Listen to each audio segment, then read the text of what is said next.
हरे कृष्णा। श्रीमद् भागवत गीता 5वां अध्याय। उसके उपरांत अर्जुन ने पूछा, हे कृष्ण, आप कर्मों के संन्यास की और फिर निष्काम कर्म योग की प्रशंसा करते हैं, इसलिए इन दोनों में एक जो निश्चय किया हुआ कल्याणकारक होवे उसको मेरे लिए कहिए। इस प्रकार अर्जुन के पूछने पर श्री कृष्ण महाराज बोले, हे अर्जुन, कर्मों का संन्यास और निष्काम कर्म योग ये दोनों ही परम कल्याण के करने वाले हैं, परंतु उन दोनों में भी कर्मों के संन्यास से निष्काम कर्म योग साधन में सुगम होने से श्रेष्ठ है। इसलिए हे अर्जुन, जो पुरुष ना किसी से द्वेष करता है और ना किसी की आकांक्षा करता है, वह निष्काम कर्म योगी सदा सन्यासी ही समझने योग्य है, क्योंकि राग द्वेषादि द्वंद्वों से रहित हुआ पुरुष सुख पूर्वक संसार रूप बंधन से मुक्त हो जाता है। हे अर्जुन, संन्यास और निष्काम कर्म योग को मूर्ख लोग अलग अलग फल वाला कहते हैं, ना कि पंडित जन, क्योंकि दोनों में से एक में भी अच्छी प्रकार स्थित हुआ पुरुष दोनों के फल रूप परमात्मा को प्राप्त होता है। ज्ञानियों द्वारा जो परम धाम प्राप्त किया जाता है, निष्काम कर्म योगियों द्वारा भी वही प्राप्त किया जाता है। इसलिए जो पुरुष ज्ञान योग और निष्काम कर्म योग को फल रूप से एक देखता है, वह ही यथार्थ देखता है। परंतु हे अर्जुन, निष्काम कर्म योग के बिना संन्यास अर्थात मन, इंद्रियों और शरीर द्वारा होने वाले संपूर्ण कर्मों में कर्तापन का त्याग होना कठिन है, और भगवत स्वरूप को मनन करने वाला निष्काम कर्म योगी पर ब्रह्म परमात्मा को शीघ्र ही प्राप्त हो जाता है। वश में किया हुआ है शरीर जिसके, ऐसा जितेंद्रिय और विशुद्ध अंतःकरण वाला एवं संपूर्ण प्राणियों के आत्म रूप परमात्मा में एकीभाव हुआ निष्काम कर्म योगी कर्म करता हुआ भी लिपायमान नहीं होता।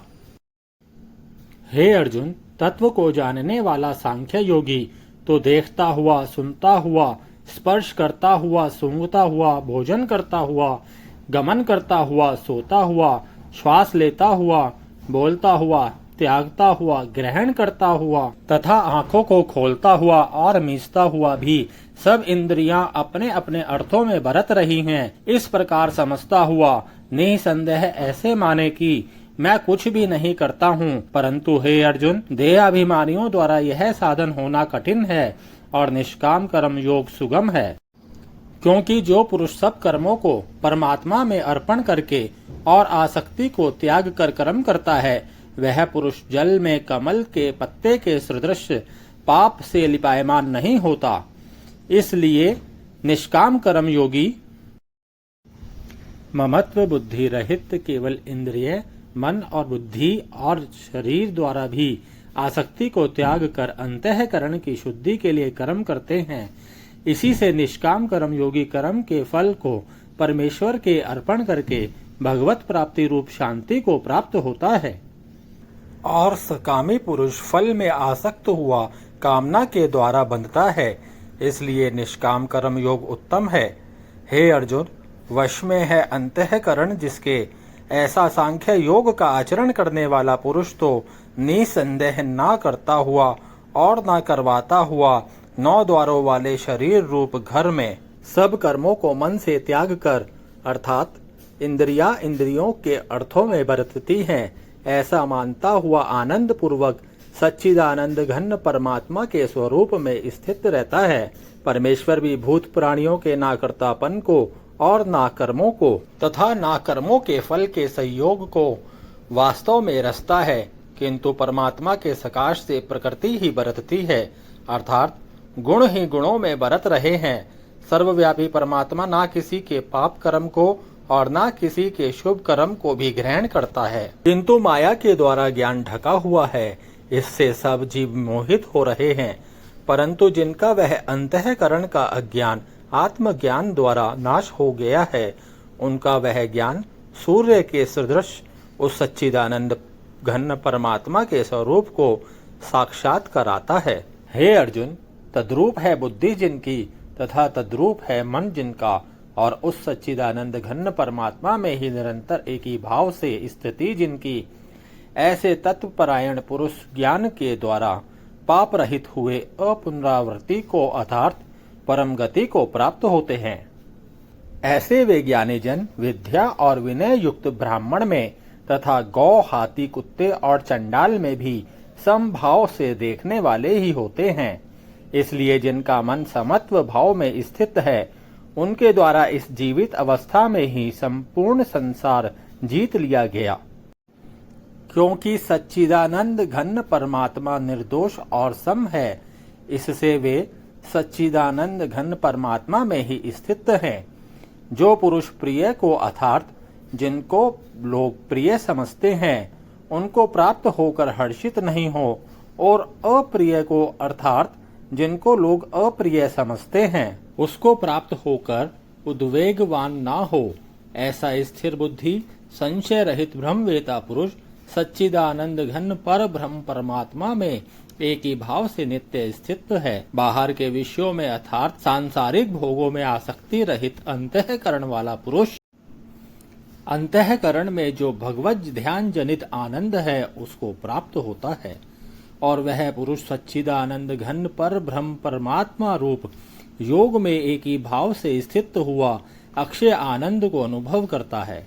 जो यह इंद्रिय तथा विषयों के संयोग से उत्पन्न होने वाले सब भोग हैं, वे यद्यपि विषयी पुरुषों को सुख रूप भासते हैं, तो भी निसंदेह दुख के ही हेतु हैं और आदि अंत वाले अर्थात अनित्य है। इसलिए हे अर्जुन, बुद्धिमान विवेकी पुरुष उसमें नहीं रमता। जो मनुष्य शरीर के नाश होने से पहले ही काम और क्रोध से उत्पन्न हुए वेग को सहन करने में समर्थ है, अर्थात काम क्रोध को जिसने सदा के लिए जीत लिया है, वह मनुष्य इस लोक में योगी है और वही सुखी है।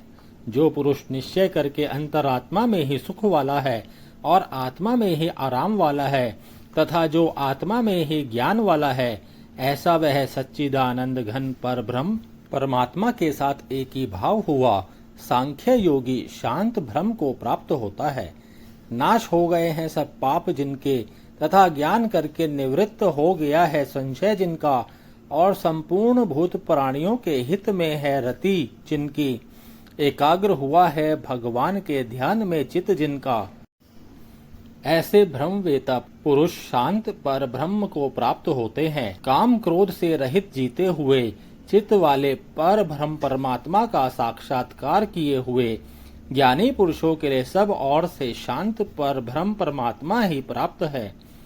हे अर्जुन, बाहर के विषय भोगों को ना चिंतन करता हुआ बाहर ही त्याग कर नेत्रों को भ्रुकुटी के बीच में स्थित करके तथा नासिका में विचरने वाले प्राण और अपान वायु को सम करके जीती हुई है इंद्रियां, मन और बुद्धि जिसकी, ऐसा जो मोक्ष परायण मुनि इच्छा, भय और क्रोध से रहित है, वह सदा मुक्त ही है। और हे अर्जुन, मेरा भक्त मेरे को यज्ञ और तपों का भोगने वाला और संपूर्ण लोकों के ईश्वरों का भी ईश्वर तथा संपूर्ण भूत प्राणियों का सुहृद अर्थात स्वार्थ रहित प्रेमी, ऐसा तत्व को जानकर शांति को प्राप्त होता है और सच्चिदानंद घन परिपूर्ण शांत ब्रह्म के सिवा उसकी दृष्टि में और कुछ भी नहीं रहता, केवल वासुदेव ही वासुदेव रह जाता है।